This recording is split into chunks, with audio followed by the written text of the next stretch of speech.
Bien le bonjour, bienvenue dans ce nouvel article d'actualité. Aujourd'hui, on va parler du pays de la Namibie et du conflit qu'il y a entre les humains et les animaux dû à la sécheresse et donc à l'eau.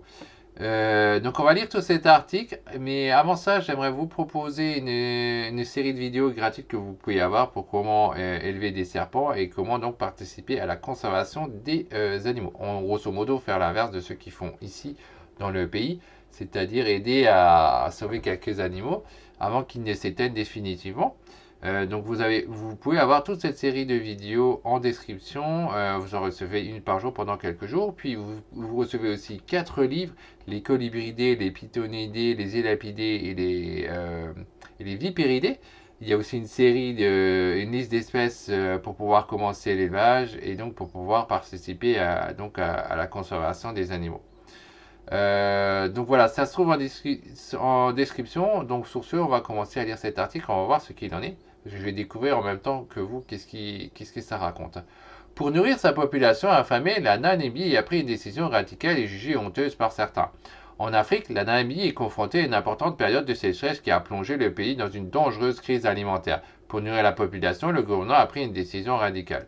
Donc si on comprend bien, ils ont besoin d'eau pour pouvoir faire leurs fruits et légumes. Quelque chose comme ça.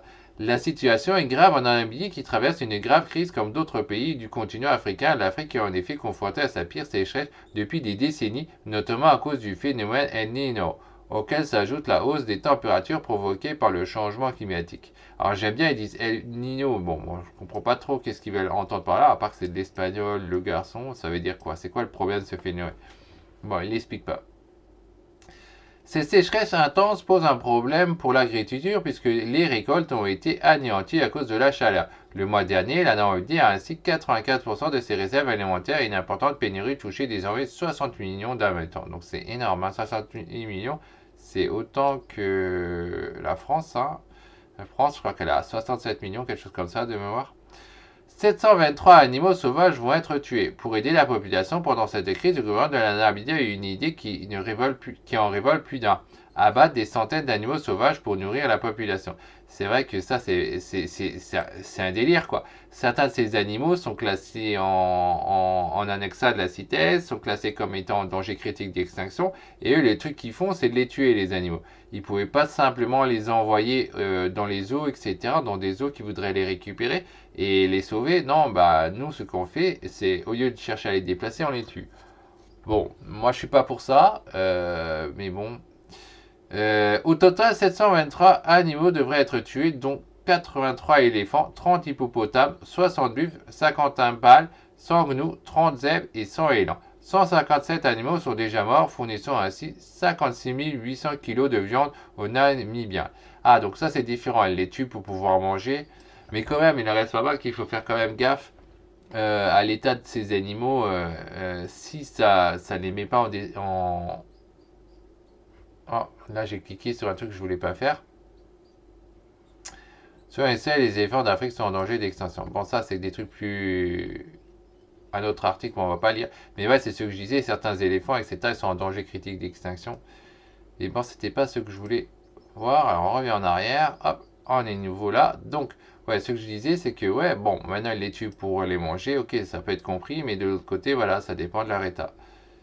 L'abattage aura lieu dans les parcs et les zones communes où les autorités estiment que le nombre d'animaux dépasse les pâturages et les réserves d'eau disponibles.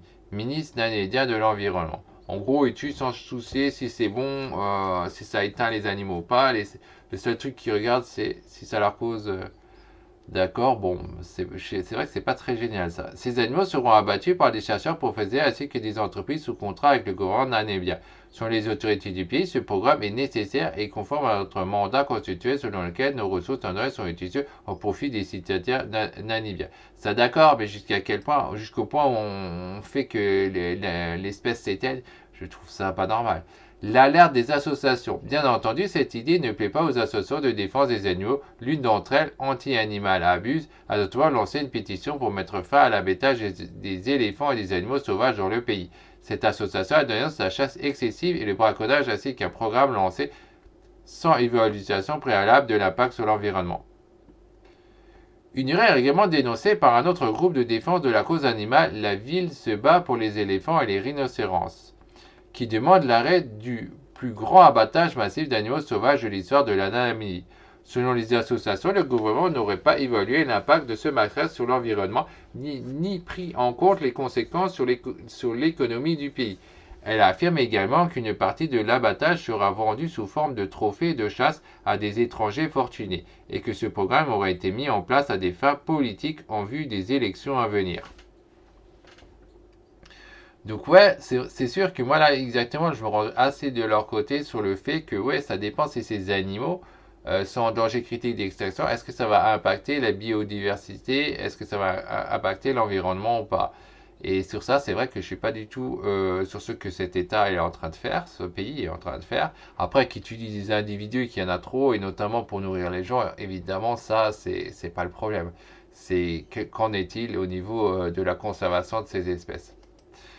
Donc voilà pour cette vidéo. J'ai rien d'autre à dire, hein, même si limite si ce qu'ils veulent c'est nourrir les gens, le mieux c'est d'en faire un élevage et non de les tuer, hein, ça évidemment, hein. Donc voilà, il n'y a rien d'autre à dire sur cette vidéo. On se retrouve la prochaine fois pour une prochaine vidéo. Pensez que si vous voulez récupérer la série de vidéos sur les serpents, les captives, etc., vous la trouvez en lien en description. Sur ce, bye bye.